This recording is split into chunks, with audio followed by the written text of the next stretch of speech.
ఒకటో తరగతికి వెళ్ళే పిల్లవాడు మొదలుకొని రేపో ఎల్లుండో చనిపోయే ముసలివారి వరకు కదిలిస్తే చాలా సమస్యలు చెప్తారు. Yes, it is true. నిజమే, ఆ మాటలు నిజమే. ఎవరు చేస్తారు ఇన్ని హోంవర్క్స్, ఇన్ని బుక్స్ ఎప్పుడు చదవాలి అంటారు వాళ్ళని కదిలిస్తే.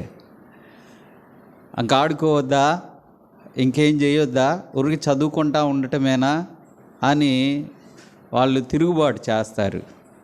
ఎందుకంటే వాళ్ళకున్న సిలబస్ వాళ్ళకి మించినది. కొద్దిగా పనిచేసే వాళ్ళ దగ్గరికి వెళ్తే, మరి మా బాస్ మాకు ఇచ్చిన టార్గెట్ని మేము రీచ్ కాలేకపోతున్నాం, మరి మేము ఎంత కష్టపడుతున్నాం మా వల్ల కావట్లేదు, కానీ మా పక్క వాళ్ళు చేసేస్తున్నారు, ఎట్లా చేస్తున్నారో తెలియటలేదు అని వర్క్ చేసేవాళ్ళు, పని చేసేవాళ్ళు వాళ్ళ సమస్య కూడా చాలా పెద్దదిగా చూపిస్తారు. అలాగే మరి రుణభారాలు, అనారోగ్య సమస్యలు, కుటుంబంలోకి వస్తే కుమారుల విషయం, కుమార్తెల విషయం, వారి కుటుంబాల విషయాలు, సమస్యలు ఆలోచిస్తూ ఉంటే మన వల్ల కాదు పరిష్కారం చేయడం. మరి ఈ సమస్యను పరిష్కరించడం ఎలాగూ అనేసి కొన్నిసార్లు అలాగే కూర్చొని గంటల తరబడి ఆలోచిస్తూ ఉంటారు. ఆ సమస్యను తలపోసుకుంటూ ఇది నేను చేయగలనా, దీన్ని ఎలాగ చేయాలి అని రకరకాలుగా ఆలోచన చేస్తూ ఉంటారు. ఈ రాత్రి ఎవరైనా అలాంటి పరిస్థితిలో ఉంటే దేవుడు మీతో మాట్లాడాలని కోరుకుంటా ఉన్నాను. నాతో మాట్లాడిన దేవుడు ఈ రాత్రికాల సమయంలో మనందరితో కూడా మాట్లాడాలని చిన్న మాట ప్రార్థన చేసి బైబిల్లో నుండి కొన్ని విషయాలు మనం చూసుకోబోతున్నాం. చిన్న మాట ప్రార్థన చేద్దాం.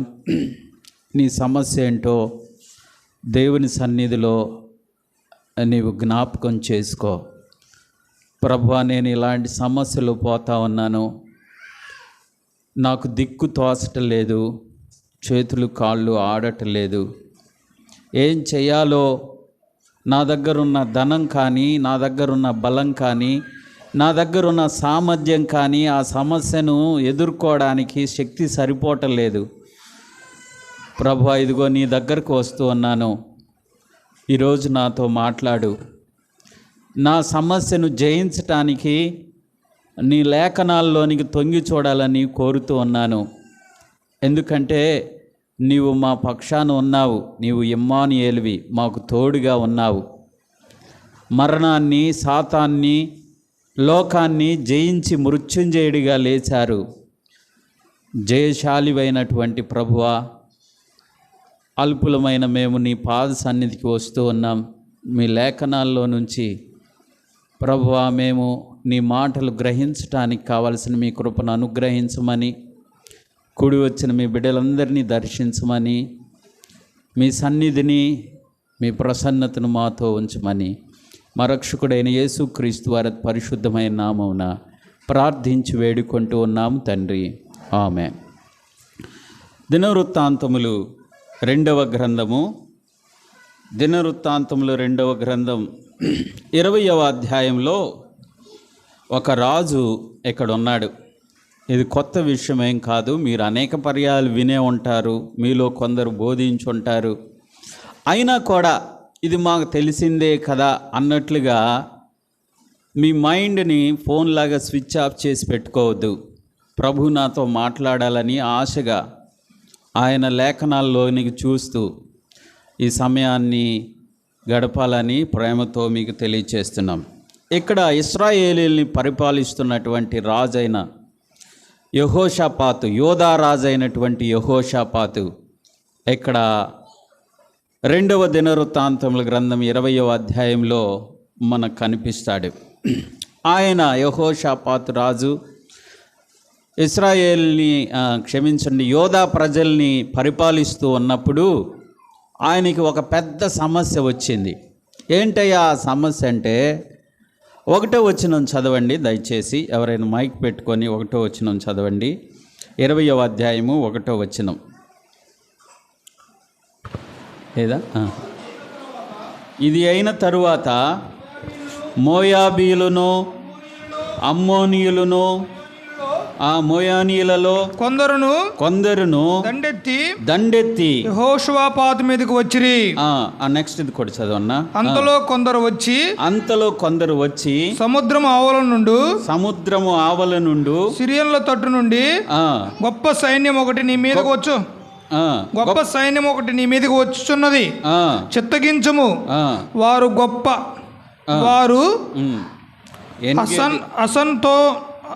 హససోన్ తామారు అను ఎన్గేదిలో ఉన్నారని యెహోషువపాతునకు తెలియజేసిరి. చాలండి, వెరీ గుడ్. ఇక్కడ మనం చూస్తే ఎన్గేది ప్రాంతంలో గొప్ప సైన్యము దిగింది. ఒక వర్తమానం యెహోషాపాతు రాజుకి వినపడింది. ఎన్గేది ప్రాంతంలో గొప్ప సైన్యం వచ్చింది. ఎన్ని దేశాలు వారు యోధా రాజ్యం మీదకి దండెత్తి వస్తున్నారో లెక్కేసి చెప్తారండి. 1-2 వచనాల ప్రకారం. నాకు నెంబర్ చాలు, పేర్లొద్దు.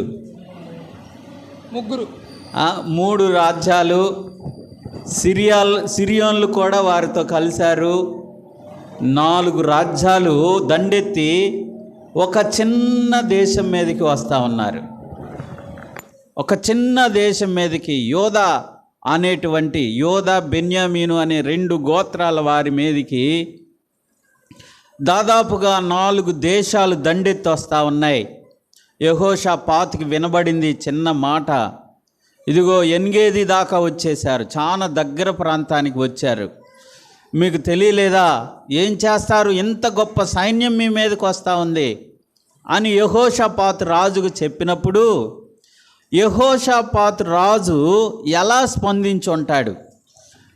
యోధా ప్రజలు, యెరూషలేము నివాసులు ఎలాగూ స్పందించారో 3వ వచనం మొదలుకొని మరి 12వ వచనం వరకు కూడా వారు ఏం చేశారు అని ఉందంటే 12వ వచనం చదువుతారా ఎవరైనా? 12వ వచనం.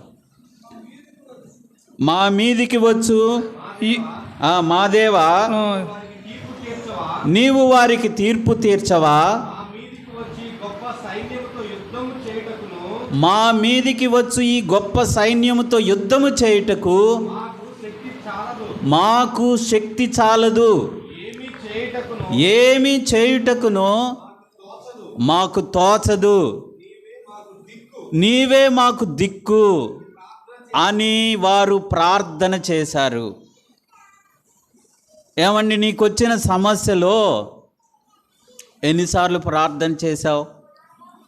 నీవెదుర్కొంటున్నటువంటి సమస్య కొరకు ఎన్నిసార్లు ప్రార్థన చేశావు?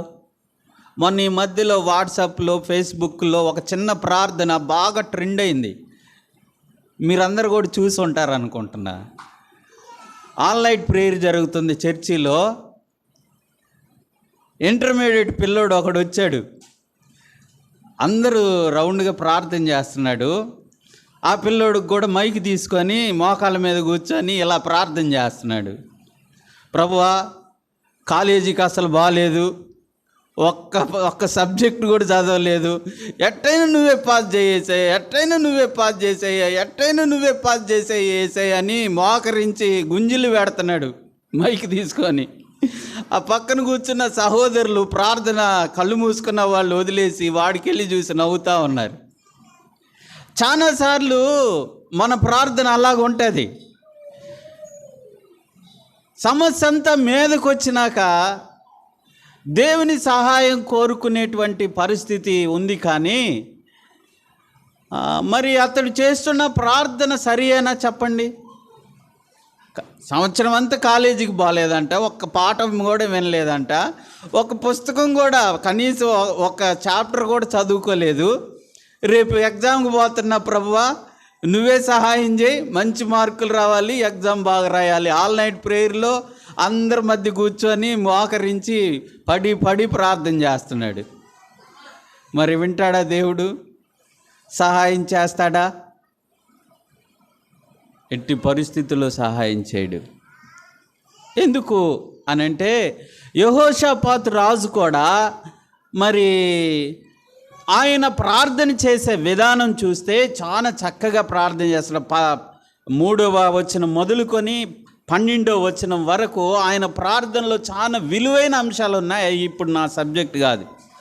ఏం చేశాడంటే, ఐగుప్తులో మేము బానిసత్వంలో ఉండగా అక్కడి నుంచి మమ్మల్ని నడిపించావు, మరి అరణ్యంలో నీవు మాకు ఎలా సహాయం చేసావు, సీహోను ఓగు అనే రాజుల్ని మేము ఎలా జయించగలిగాము, మరి ఈ దేశాన్ని మాకు ఎలా స్థిరపరిచావు, అబ్రహాముతో వాగ్దానం చేసినటువంటి ఆ యొక్క భూమిలో మమ్మల్ని స్థిరపరిచావు కదా, ఈరోజు శత్రువులు వస్తూ ఉన్నారు, మేమా వాళ్ళ వైపు చూస్తే మేము దేనికి కొరగాము, వారి దగ్గర ఉన్నటువంటి మంది కానీ, వారి దగ్గర ఉన్న సైన్యం కానీ, వారి దగ్గర ఉన్నటువంటి మార్బలం అనగా యుద్ధానికి సంబంధించినటువంటి ఆయుధాలు కానీ మా దగ్గర లేవు, ఏం చేయాలి ప్రభు అని వారు చెప్తూ 12వ వచనంలో నీవే దిక్కు, మాకు ఏం చేయాలో తోచటం లేదు, నీ పాదాల మీద పడతా ఉన్నాం అని గతాన్నంతా గుర్తు చేసుకున్నారు.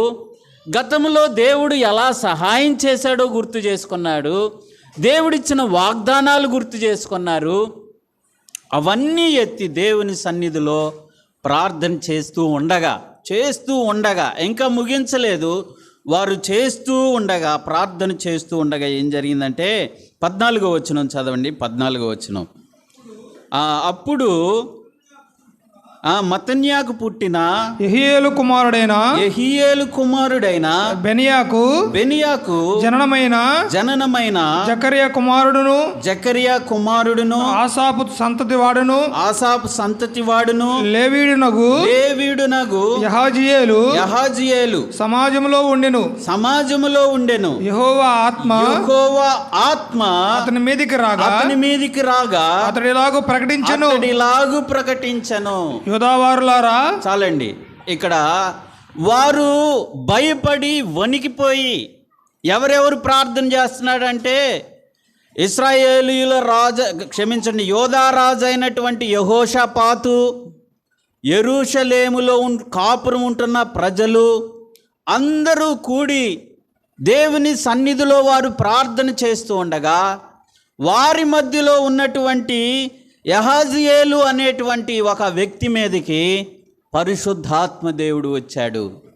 ఆయన సమాజం మధ్యలో అలా ప్రార్థన చేస్తూ ఉండగా వారి మధ్యలో నిలబడి ఆయన ఏం చేశాడంటే ప్రకటన చేశాడు. దేవుని ఆత్మతో నింపబడినటువంటి మరి యాజకుల యొక్క వంశానికి సంబంధించినటువంటి ఒక వ్యక్తి వారి మధ్యలో నిలబడి ఒక మాట ప్రకటన చేశాడు. ప్రార్థన చేస్తూ ఉండగా వారి మధ్యలోకి ఒకటి ఏం చేశారంటే, సమస్యకి మొదటి సొల్యూషన్ ఏంటంటే ప్రార్థన. రెండవది ఏంటంటే, వారు నిజముగా ప్రార్థన చేయడాన్ని బట్టి వారి మధ్యలో పరిశుద్ధాత్ముడు ఒక వ్యక్తిని ప్రేరేపించి ఆయన ఆకాశము నుండి పరలోకము నుండి యెహోవా సన్నిధి నుండి ఒక వర్తమానాన్ని పొందాడు. ఆ వర్తమానాన్ని ప్రజలకు ప్రకటిస్తూ ఉన్నాడు. ఏమని ప్రకటిస్తున్నాడో చూడండి. యెహజియేలు 15వ వచనం. యోధావారులారా, యెరూషలేము కాపురస్తులారా, యెహోషాపాతు రాజా మీరందరూ ఆలకించండి, ఈ ప్రకటన ఆలకించండి. యెహోవా సెలవిచ్చినదేమనగా ఈ గొప్ప సైన్యమునకు మీరు భయపడకుడి, జడియకుడి, ఈ యుద్ధం మీరు కాదు, దేవుడే జరిగించును. చూడండి ఎంత ధైర్యమో వారికి వచ్చేసింది. ఒక చిన్న వచనము ప్రకటన పరలోకం నుంచి వచ్చింది. అది ఆత్మపూర్ణుడైన ఒక వ్యక్తి ద్వారా ఆ ప్రజలకు వినబడతా ఉంది. ఆయన వారి మధ్యలో నిలవబడి వారు ఏడ్చి, మాకు శక్తి లేదు, మాకు ఏం చేయాలో తోచటం లేదు, నీవే దిక్కు అని దేవుని పాదాల మీద పడి వారు ప్రార్థన చేస్తూ ఉండగా వారి మధ్యలో ఒక వ్యక్తి నిలబడ్డాడు, యెహజియేలు. అతడు ఆత్మతో నింపబడినటువంటి వాడు. ఆయన నిలబడి దేవుని సముఖంలో నుండి వచ్చిన వారందరినీ కూడా అడ్రస్ చేస్తూ ఉన్నారు. యోధా ప్రజలారా అని అనగానే ప్రార్థన చేసే వారందరూ ఆయన వైపు తిరిగి చూస్తూ ఉన్నారు. యెరూషలేము కాపురస్తులారా, యెహోషాపాతు రాజా, యెహోవా సన్నిధిలో నుండి ఒక వర్తమానం వచ్చేసింది, ఒక ప్రకటన వచ్చింది, వినండి. యుద్ధం మీరు కాదు, యెహోవాయే జరిగించుచున్నాడు. మీరు భయపడవాకండి, దిగులు పడవాకండి, బాధపడవాకండి అని చెప్పి వారికి ధైర్యాన్ని ఇచ్చేటువంటి ఒక ప్రకటన పరలోకము నుండి వచ్చింది. ఈరోజు రేపు ప్రకటనలు చాలా వస్తాయి. ఫోన్ ఎత్తితే ముందు ప్రకటన రాంది ఏ వీడియో కూడా ముందుకు పోదు కదండి. దాన్ని అడ్వర్టైజ్మెంట్ అంటాం కదా మనం. రకరకాల ప్రకటనలు వస్తూ ఉన్నాయి లోకంలో. ఒక కంపెనీ నుండో లేదా ఒక ప్రోడక్ట్ నుండో ఈ భూ సంబంధమైన ప్రకటనలు ఎన్నో వస్తాయి. కానీ మన సమస్యని అవి పరిష్కరించలేవు. మనము ఎదుర్కొంటున్నటువంటి ఈ సమస్యను పరిష్కారం అందులో ఉందని ఎతుకుతూ ఉంటాం. కానీ పైనుండి వర్తమానం మనకి రావాలి అంటే ఎవరు నిజముగా మొరపెడతారో, ఎవరు విరిగి నలిగిన హృదయంతో ఆయన సన్నిధిలో ఉంటారో వారికి జవాబిస్తాడు. ఇదిగో యెహెజ్కేలు నిలవబడి చెప్తా ఉన్నాడు, భయపడబాకండి, ఈ గొప్ప సైన్యానికి మీరు అదురుపోవాకండి. ఈ నా ముందున్నటువంటి ఈ సమస్య, ఈ జీవితం ఎలా జీవించాలి, నా కుమార్తె యొక్క సమస్యను నేను ఎలా పరిష్కరించాలి, నా కుమార్తె కుటుంబాన్ని ఎలా చక్కదిద్దాలి, ఎదురైనటువంటి ఈ అప్పుల బాధ నుండి ఎవరు నన్ను విడిపిస్తారు, ఉన్నటువంటి అనారోగ్యం నుండి ఎవరు నన్ను దాటిస్తారు. రకరకాల ప్రకటనలు రావచ్చు లోకంలో, కానీ పరలోకము నుండి వచ్చిన ఈ ప్రకటనకి వారందరూ సంతోషించారు. వారందరూ సంతోషించి మూడవదిగా ఏం చేస్తున్నారో చూడండి. 19వ వచనం చదువుదాం. చదువుతారా? 19వ వచనం. కహాతీయుల సంతతి వారును కోరాహీల సంతతి వారునగు లేవీయులు నిలబడి గొప్ప శబ్దముతో ఇశ్రాయేలు దేవుడైన యెహోవాను స్తుతించిరి. ఇదిగో యాజకుడైన ఒక వ్యక్తి లేచి ప్రకటన చేశారు. ఒక ప్రకటన పరలోకం నుండి వచ్చింది. సైన్యమేమో గొప్పది. 4 దేశాల సైన్యం ఒక్క వ్యక్తి మీదకి వస్తూ ఉంది, ఒక చిన్న దేశం మీదకి వస్తూ ఉంది. కానీ ప్రకటన గంభీరంగా ఉంది, కానీ ప్రాక్టికల్గా ఆలోచిస్తే ఇది సాధ్యమా? అసలు ఇంతకీ యెహెజ్కేలు దేవుని నుండి ప్రకటించిందా లేకపోతే అని వారు బేరీజు వేసుకోలేదు.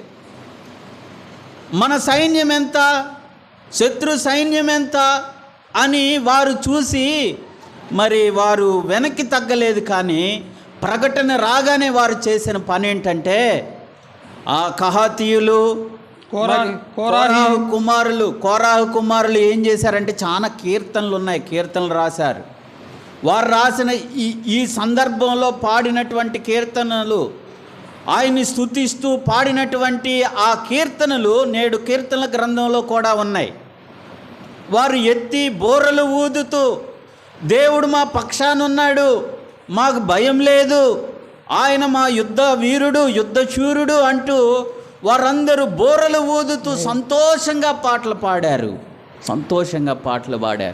వారి దుఃఖాన్ని మర్చిపోయారు, వారి సమస్యను మర్చిపోయారు. వారు ఎదురున్నటువంటి ఆ యొక్క గొప్ప సైన్యాన్ని చూసి భయపడేవారు సంతోషంగా దేవుణ్ణి స్తుతిస్తూ ఉన్నారు. మూడవదిగా దేవునికి వారు ప్రేస్ చేస్తూ ఉన్నారు. ఒకటి ప్రార్థించారు, రెండవది పరలోకము నుండి ప్రకటన పొందుకున్నారు, మూడవది ఆ ప్రకటనను సంపూర్తిగా అంగీకరించారు. వారు మ్యానిప్లికేషన్స్ అంటే వారు సామర్థ్యం ఎంత అని లెక్కలు వేసుకోలేదు, కానీ ఆ వచ్చిన ప్రకటనకు సంపూర్ణ విధేయత, అంగీకారాన్ని చూపించారు. కాబట్టే వారు ఏం చేశారంటే దేవుణ్ణి స్తుతించగలిగారు. ఇప్పుడు సమస్య ఏంటంటే, ఇక్కడ చాలామంది చదువుకునే పిల్లలకు కానీ మరి దేవుడు బ్రదర్ నాకు వాగ్దానం ఇచ్చాడు. జనవరి 1 ఏం చేశాడు? వాగ్దానం ఇచ్చాడు, ఈ సంవత్సరం అంతా ఏం భయపడబాకు, నీ చింత యావత్తు నా మీద వెయ్యి, నేను చూసుకుంటాను అన్నాడు. ఇంకేంది బ్రదర్, హ్యాపీగా తినాలా, మంచిగా ఏసీ ఆన్ చేసుకోవాలి, లేకపోతే ఫ్యాన్ ఆన్ చేసుకోవాలి, దుప్పటి కప్పుకొని. ఇక్కడ కూడా అదే ప్రకటన వచ్చింది.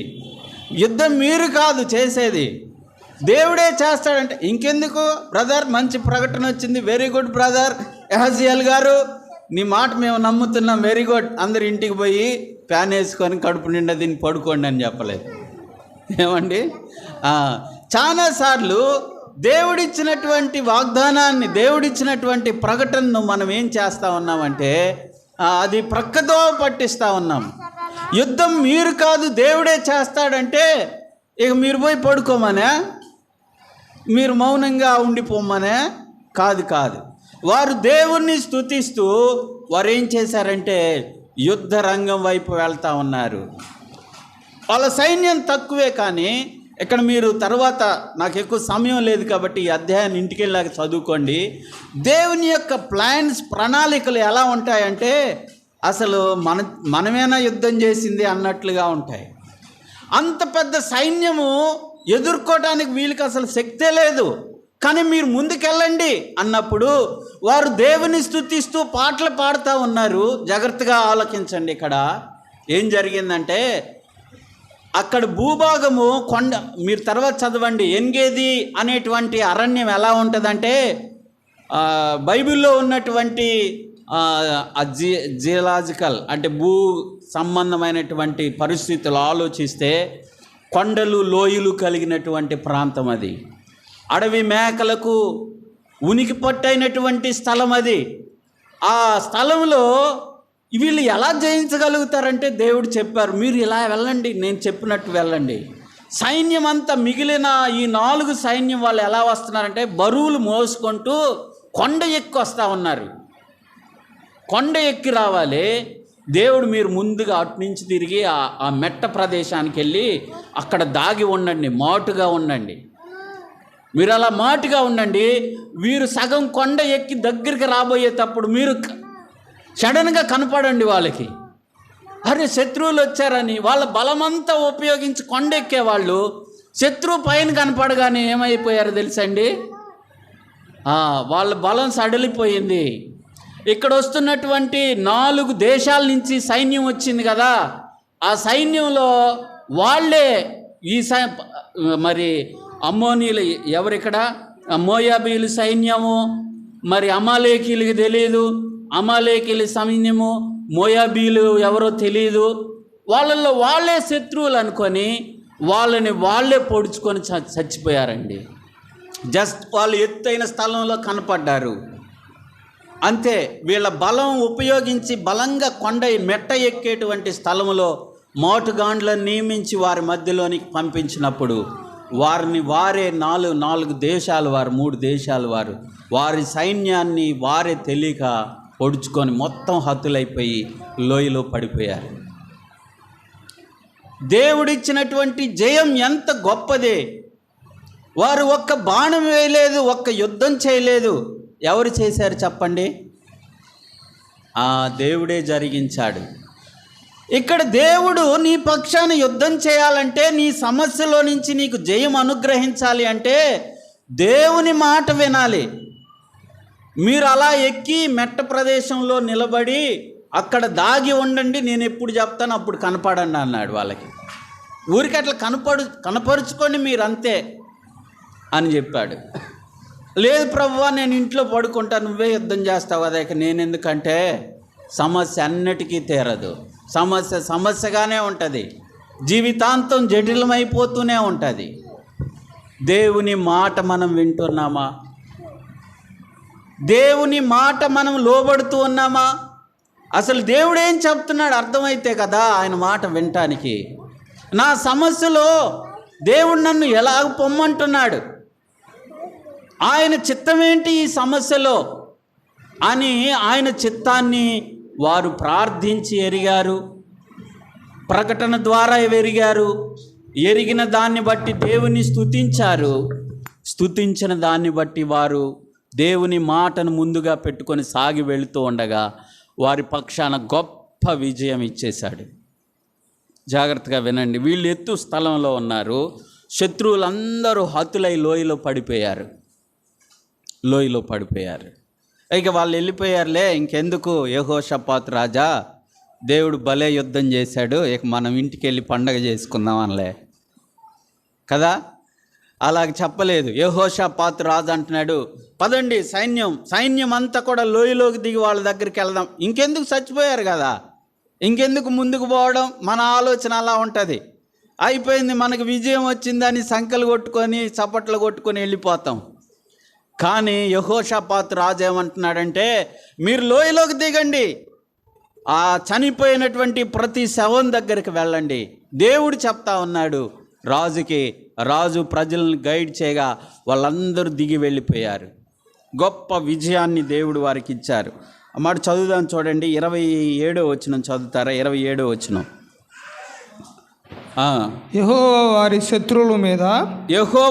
శత్రువుల మీద వారికి జయం అనుగ్రహించి వారిని సంతోషపరిచెను. వారికి సంతోషాన్ని ఇచ్చారు. ఇప్పుడు భయం లేదు, వణుకు లేదు, గడగడలాడిపోతూ ఉన్నారు ఆ వార్త వినగానే. ఇప్పుడైతే సంతోషం. యుద్ధం చేయకుండానే గొప్ప జయాన్ని దేవుడిచ్చాడు. ఒకటి ప్రార్థించారు, 2 ప్రకటన విన్నారు, 3 దేవుని స్తుతించారు, 4 దేవుని మాట ప్రకారంగా వారు ముందుకెళ్ళారు, 5 గొప్ప విజయాన్ని వారు పొందుకున్నారు. 6వది మీరు చూస్తే ఆశ్చర్యపోతారు. ఏంటంటే పై వచనం చూస్తే వారు ఆ శవముల దగ్గరికి వెళ్తే విస్తారమైన బంగారము, వెండి, ప్రశస్తమైనటువంటి కొల్ల సొమ్ము అతి విస్తారమైనందున దాన్ని కూర్చుకొనుటకు 3 దినములు పట్టింది. 3 రోజులు పట్టిందంటండి. ఎవడి చేతికి చూసినా చచ్చిపోయి పడిపోయిన శవంలో 10 ఏళ్ళకి 10 ఉంగరాలు పెద్ద పెద్దవి ఉన్నాయి. మెడలో చూస్తే పెద్ద పెద్ద చైన్లు ఉన్నాయి. మరి ఏడ చూసినా మరి కవచాలు, మరి వెండి కవచాలు, వెండి బాణాలు, వెండి బల్లాలు ఇవన్నీ ఉన్నాయి. మరి సైన్యం ఎందుకు మేము ఇంటికి వెళ్తామంటే కాదు. ఏం చేశారు వాళ్ళు? దేవుని మాట విని లోయలోకి దిగి వెళ్ళారు. ఆ లోయలో వారు ఏం చేశారంటే ప్రతి శవం దగ్గరికి వెళ్ళారు. 3 దినాలు వారు కూర్చుకోగలిగినంత విస్తారమైనటువంటి కొల్ల సొమ్మును వారు కూర్చుకున్నారు. ఎంత అంటే ఇంకా మిగిలిపోయింది. 3 రోజులు వారు కలెక్ట్ చేశారు. వెండి బంగారాలు వారు మోయగలిగినంత, వారు తీసుకోగలిగినంత తీసుకున్నారు. కానీ ఇంకా శవాలకి వెళ్ళి చూస్తే ఇంకా ముక్కు పెసర్లో లేకపోతే ఇంకా ఏంటేంటియో ఉండిపోయినాయి. వాటన్నింటినీ ఇక చాలే మనకు అనుకొని వారు వెళ్తూ ఉన్నారు. చూడండి, దేవుడు ఏం చేశాడంటే వారికి 6వదిగా గొప్ప విజయం ఇవ్వటమే కాకుండా విస్తారమైన కొల్ల సొమ్మును వారికి ఇచ్చాడు. మా ప్రాణాలు కాపాడుకుంటే చాలే, ఈ సమస్యలో నుంచి గట్టెక్కితే చాలే అని అనుకుంటున్నావేమో ఈ రాత్రి. నీకొచ్చిన సమస్య నీకు విజయాన్ని ఇవ్వటమే కాదు, నీకు గొప్ప మహిమను, ఘనతను తీసుకొస్తుంది అని దేవుని ఎదుట మరి చెప్తూ ఉన్నాను.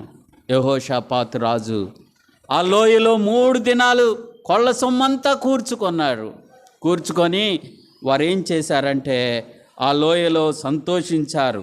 ఆ లోయకి బెరాకా అనే పేరు పెట్టారు. 26వ వచనం చదవండి. 26వ వచనం. 4వ దినమున ఆ లోయ ప్రక్కన మరో లోయ ఉంది, బెరాకా లోయలో కూడిరి. అక్కడ వారు ఆ యెహోవాకు కృతజ్ఞతాస్తుతులు చెల్లించినందున నేటి వరకును ఆ చోటికి బెరాకా లోయ అనే పేరు పెట్టారు. ఆ లోయకి అప్పుడు దాకా లేదు ఆ పేరు. వారు ఎప్పుడైతే కూడి దేవుడు మా పక్షాన ఉన్నాడని, మరి ఆసాపు కుమారులందరూ బోరలు ఊదుతూ దేవుణ్ణి స్తుతిస్తూ పాటలు పాడి వారు ఆ లోయకి ఆ నామకరణం చేశారు. బెరాకా అని 1వ అంకె వేసి పుట్నోట్లో ఒక మాట రాశారు కదా. ఏమని రాశారు? స్తుతి ఆశీర్వాదం, స్తుతించుట వలన కలిగే గొప్ప ఆశీర్వాదం. ఎప్పుడు స్తుతించారు వారు? విజయం వచ్చినాకనా? విజయం వచ్చినాక స్తుతించారా? విజయం రాకముందే స్తుతించారా? ఏమ్మా చెప్పండి. వెనక్కున్న వాళ్ళు మీరు చెప్పండి. విజయం వచ్చిన తర్వాత స్తుతించారా? జయం వచ్చిన తర్వాత స్తుతించారా? జయం రాకముందు స్తుతించారా? జయము రాకముందే స్తుతించారు.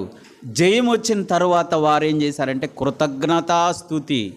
ఇక్కడ 26వ వచనంలో కృతజ్ఞతాస్తుతి చెల్లించి ఆ లోయకు బెరాకా లోయ అని పేరు పెట్టారు. స్తుతి వలన కలిగిన ఆశీర్వాదం. నీ జీవితంలో ఎదుర్కొంటున్న సమస్యల్లో దేవుణ్ణి స్తుతించగలుగుతున్నామా? ఇది ఎందుకు వచ్చింది నా జీవితంలో అని బాధపడుతూ ఉన్నామా? దేవుడు ఇంత గొప్పగా యోధా జనాంగాన్ని ఆశీర్వదించటానికే ఒక రోజుకు యెహోషాపాతు రాజుకు వినపడింది. 1వ వచనంలో 2వ వచనంలో గొప్ప సైన్యం నీ మీదకి వస్తూ ఉన్నారు, గొప్ప సైన్యం నీ మీద దండెత్తి వస్తున్నారు అని సమస్యగా వచ్చింది. కానీ అది మబ్బు వచ్చినట్టు వచ్చింది, మంచు కరిగిపోయినట్లుగా కరిగిపోయింది. సమస్యగా మిగిలిపోలేదు. కానీ గొప్ప విజయం వెనక గొప్ప ఆశీర్వాదం కూడా దేవుడు ఇచ్చాడు అనే మాటని మనం చూస్తూ ఉన్నాం. మరి ఇంకా కొన్ని వచనాలు ఉన్నాయి, నా సమయం దగ్గర పడింది. మరో మాట, ఇప్పుడు వారు సంతోషించి కృతజ్ఞతతో వారు ఏం చేశారంటే దేవుణ్ణి స్తుతించి ఆ స్థలానికి బెరాకా అని పేరు పెట్టారు. వారు అక్కడ జయ సంతోషాలు చేశారు, దేవుణ్ణి ఎంతగానో స్తుతించారు. అక్కడి నుండి వారు ముందుకు వెళ్తూ ఉన్నారు.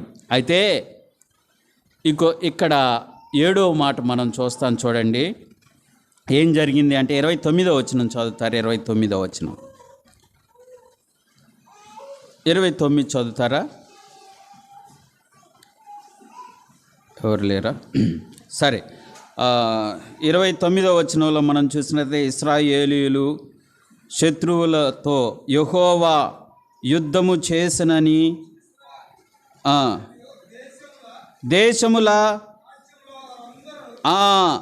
యోధా చుట్టుపక్కలుండే రాజ్యముల వారందరూ వినగా దేవుని భయం వారి మీదకి వచ్చింది. ఏమండి, ఇక్కడ ఈరోజు వాళ్ళు గొట్టనీలే, రేపు వాళ్ళ దేశం మీదకి మనం యుద్ధం పోదాము, ఎందుకంటే సగం సైన్యం ఈరోజు యుద్ధంలో చచ్చిపోతారు, రేపు పోతే మనకేమన్నా దొరుకుతాయి, పరిగిపోయినట్టు పోవచ్చు అని అనుకుంటున్నారు వాళ్ళ మనసులో. యోధా చుట్టుపక్కల ఉన్న దేశాలన్నీ ఎప్పుడైతే ఈ గొప్ప జయాన్ని వారు పొందుకొని తిరిగి వస్తూ ఉంటే చుట్టుపక్కల ఉన్న దేశాలందరికీ ఏం కలిగిందంటే దేవుని భయం కలిగిందంట. దేవుని భయం. అరే వాళ్ళ జోలికి పోవద్దు మనం, ఎందుకంటే వాళ్ళతో ఎవరున్నారు? వాళ్ళ దేవుడు ఉన్నాడు, వాళ్ళ దేవుడు ఉన్నాడు అని అన్యజనులందరూ చుట్టుపక్కల ఉన్న దేశాలందరికీ కూడా వాళ్ళంటేనే వణుకు పుట్టేలాగు చేశాడు. భయంతో వారు వణికిపోతూ ఉన్నారు. కాబట్టి ఈరోజు నేడు ఏ సమస్యను బట్టి నీవు భయపడుతూ ఉన్నావో, ఎవరిని చూసి నీ ఆఫీసులో, నీవు పనిచేసే స్థలములో, మరి నీ కుటుంబంలో మరి భయపడుతూ ఉన్నావో వారే నిన్ను చూసి భయపడగలుగుతారు. దేవుడిచ్చినటువంటి విజయాన్ని నీ జీవితంలో నీవు అనుభవించగలిగితే. వారు మిగులు భయపడ్డారు అని మనం ఇక్కడ చూస్తూ ఉన్నాం. యెహోషాపాతు సైన్యం అంతా కూడా తిరిగి వాళ్ళ ఇంటికి వెళ్తుంటే వాళ్ళని చూసిన వారందరూ కూడా దేవునికి భయపడ్డారు, దేవునికి భయపడ్డారు. వాళ్ళని చూసి కాదు, వారు చిన్నవారే, వారి అల్పులే, వారు దేనికి కొరగాని వారే, కానీ వారి వెనక ఉన్నటువంటి దేవుణ్ణి వారు చూస్తూ ఉన్నారు. ప్రియ సహోదరుడా, ప్రియ సహోదరి, నిన్ను చూసినప్పుడు, నన్ను చూసినప్పుడు నాలో దేవుని చూడగలుగుతున్నారా? మనం పనిచేసే స్థలాల్లో, మనం నివసిస్తున్న స్థలాల్లో, మనం ఉంటున్నటువంటి స్థలాల్లో దేవుణ్ణి బట్టి మనకి భయపడుతూ ఉన్నారా? మనమే వారిని చూసి భయపడుతూ ఉన్నామా? చాలా ప్రాముఖ్యమైన విషయం. దేవుని బట్టి వారు భయపడాలి అంటే పై ఉన్నటువంటి కార్యాలు మన జీవితంలో ఉండాలి. ప్రార్థించేవారిగా, ప్రకటన అంటే వాక్యము ధ్యానించేవారిగా, మరి దేవుని స్తుతించేవారిగా, దేవుని మాట ప్రకారం జీవించేవారిగా ఉన్నట్లయితే మనల్ని చూసి ఇతరులు భయపడతారు. మనల్ని చూసి కాదు, మనలో ఉన్న దేవుని చూసి, మనలో ఉన్నటువంటి ఆ ప్రభువుని చూసి వారు భయపడేవారిగా ఉన్నారు అనే విషయాన్ని మనం చూస్తూ ఉన్నాం. చివరిగా మనం చూసినట్లయితే 30వ వచనం చదువుదాం. చూడండి, 30వ వచనం. ఈ ప్రకారము అతని దేవుడు చుట్టున్న వారిని జయించి అతనికి నెమ్మది అనుగ్రహింపగా యెహోషాపాతు రాజ్యము నిమ్మలముగా ఉండెను. నెమ్మది, నిమ్మలం అనే మాటలు చూస్తూ ఉన్నాం ఇక్కడ. అధ్యాయం ప్రారంభంలో ఏముంది? భయము, కలవరము, ఆందోళన ఉంది. దేవుడు దర్శించిన తర్వాత నిమ్మలము, తర్వాత మరి నెమ్మది, నిమ్మలము అనేవి మన జీవితంలో మనం చూడగలగాలి. యెహోషాపాతు రాజ్యం పరిపాలన చేసింది అంతవరకు కూడా మరి తిరిగి ఎవ్వరూ కూడా ఆయన మీదకి దండెత్తి రాలేదు. నిమ్మలంగా ఉన్నాడు, నెమ్మదిగా ఉన్నాడు, ఎంతో దేవుణ్ణి స్తుతిస్తూ ఉన్నాడు. ప్రియ సహోదరి సహోదరులారా, ఈ రాత్రికాల సమయంలో దేవుడు కూడా అట్టి నిమ్మలాన్ని, అట్టి నెమ్మదిని, అట్టి ప్రశాంతతను ఇవ్వడానికి యేసు ప్రభువారు పిలుస్తూ ఉన్నారు. మత్తయి సువార్త 11లో మనం చూస్తున్నాం కదా, ప్రయాసపడి భారం మోయి సమస్త జనులారా నా యొద్దకు రండి, నేను మీకు విశ్రాంతిని అనుగ్రహిస్తాను. మరి లోకమిచ్చినట్లు కాదు, నా శాంతి మీకు అనుగ్రహించడానికి మిమ్మల్ని పిలుస్తూ ఉన్నానన్నాడు. లోకంలో కూడా కొంత శాంతి, కొంత నెమ్మది ఉంది, కానీ దేవుడిచ్చే శాంతి యెహోషాపాతు రాజ్య పరిపాలన చేసిన అన్ని సంవత్సరాలకి ఎవ్వరూ కూడా ఆయన మీద దండెత్తి రాలేదు. నెమ్మదిగా, నిమ్మలంగా జీవించాడు. ప్రియులారా, ఈ రాత్రికాల సమయంలో యేసు ప్రభువారు కూడా మీకు అట్టి నెమ్మదిని, అట్టి నిమ్మలాన్ని, అట్టి శాంతిని మీకు అనుగ్రహించడానికి ఆయన పిలుస్తూ ఉన్నాడు. భయంకరమైనటువంటి శ్రమను కలువరి శిలువలో మన కొరకు అనుగ్రహించాడు.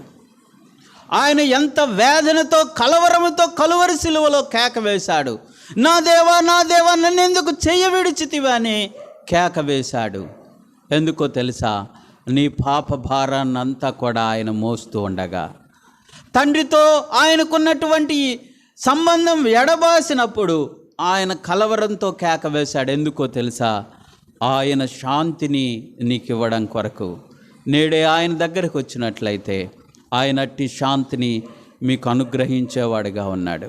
ప్రియ సహోదరి సహోదరులారా, ఈ రాత్రికాల సమయంలో ఇంకా ఎవరైనా యేసుక్రీస్తుని సొంత రక్షకునిగా అంగీకరించకుండా నీ సమస్యలతో, నీ ఇబ్బందులతో, నీవెదుర్కొంటున్నటువంటి పరిస్థితులతో పోరాడి జయించాలనుకుంటూ ఉన్నావేమో, ఈ రాత్రి ప్రభువారు గొప్ప జయాన్ని, గొప్ప శాంతిని, నిమ్మలాన్ని ఇవ్వడం కొరకై, నెమ్మదిని అనుగ్రహించడానికై నిన్ను పిలుస్తూ ఉన్నాడు.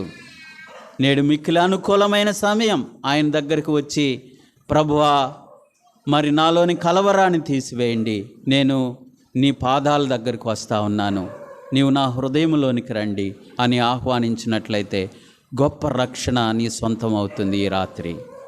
అంతేకాదు, నమ్మి రక్షించబడి బాప్తీసం పొంది దేవుని సంఘ సహవాసంలో కొనసాగుతున్న ప్రియ సహోదరుడా, సహోదరి, నీవెదుర్కొంటున్న సమస్యలు, అది నీ చేతకాక మరి ఎలాగున్నావో తెలియదు, కానీ ప్రభువు నీకు ఇస్తున్న ప్రకటన ఏంటంటే, ధైర్యముగా ఉండు, భయపడకు, యుద్ధము నీవు కాదు నేనే జరిగిస్తాను అని చెప్పాడు. ఆయన మీద విశ్వాసం ఉంచి ఆయన మాట ప్రకారం మనం జీవించినట్లయితే గొప్ప విజయాన్ని ఇవ్వటమే కాకుండా ఆ సమస్యను ఆశీర్వాదంగా మార్చగలిగే గొప్ప దేవుడు మనతో ఉన్నాడని గుర్తెరిగి ముందుకు వెళదాం. ప్రార్థన చేసుకుందాం.